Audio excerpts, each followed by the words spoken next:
बड' लेटेस्ट आपडेटआव बयखौबो बरायबाय। दिनैनि रादाबखौ फरायदों आं प्रमद खाख्लारि। गिबि निउज आपडेटआव दङ मोनसे गोजोनथाव रादाब। सासे बर' फिसाया मोसानानै सेथि बान्था मोननो हादों।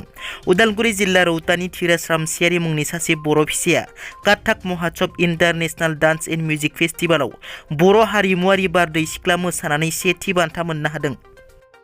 कर्नाटकआव सासे सुबुङा बेंकआव अर सावनानै होदों। बे जाथाया कर्नाटकनि हावेरी जिल्लायाव थानाय कानारा बेंक ब्रान्चआव जायो। बे बेंक ब्रान्चआ कुगिनेल पुलिस थानानि हुदुगुन्डा गामियाव दं। मिथिनो मोननाय बादिब्ला 33 बोसोर बैसोनि सासे सुबुङा बेंकआव लननि थाखाय आर'ज बिलाइ होदोंमोन। नाथाय बेंकआ बिथांनि आर'ज बिलाइखौ नेवसिगारो, जायनि थाखाय बिथांनि आसाया फेलें जायो आरो बेंकआव अर सावनानै होयो।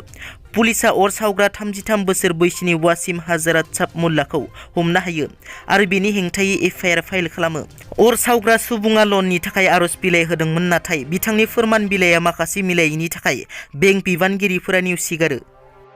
देंखोनि रानि होननानै मिथिजानाय लता मंगेशकर बिथांखौ हरखाब देहा फाहामसालियाव थिसननाय जायो। मिथिनो मोननाय बादिब्ला लता मंगेशकर बिथांनि देहायाव कर'ना पजिटिभ मोननायनि उनाव बिथांखौ मुम्बाइनि ब्रेस्ट केन्डी फाहामसालिनि आइसिइउआव थिसननाय जायो। मैदेरनि गाग्लोबनायाव सासे बर' सुबुंनि जिउ खहा, 2 जोखोम।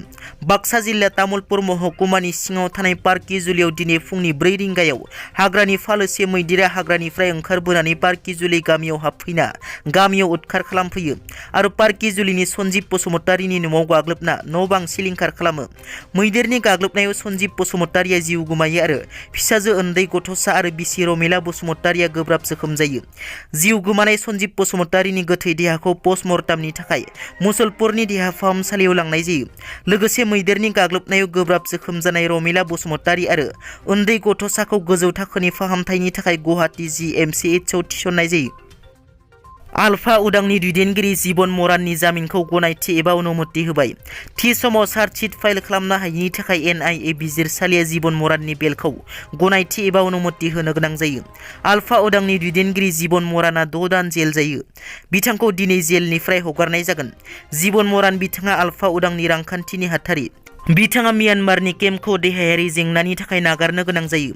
मख'नो गोनांदि जीवन मरान बिथाङा थांनाय 1984 मायथाइयाव आलफायाव हाबो आरो बार्मा एबा दानि म्यानमाराव फोरोंथाय लायो।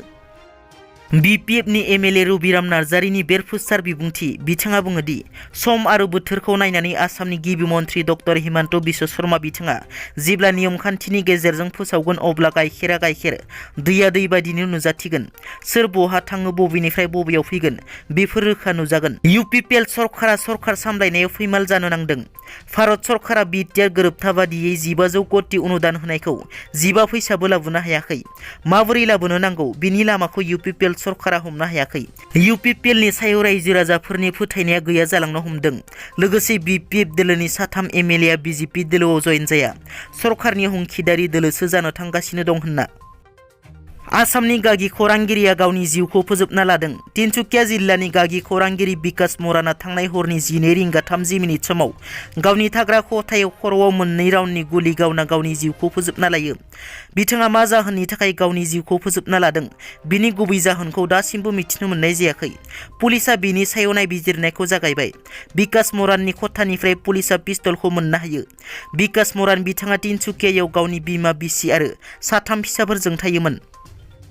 दिनैनि रादाबा एसेनोसै। नोंथांमोना जुदि आंनि चेनेलखौ दासिमबो साबस्क्राइब खालामाखै, अन्नानै साबस्क्राइब खालाम। गोजोन्थों।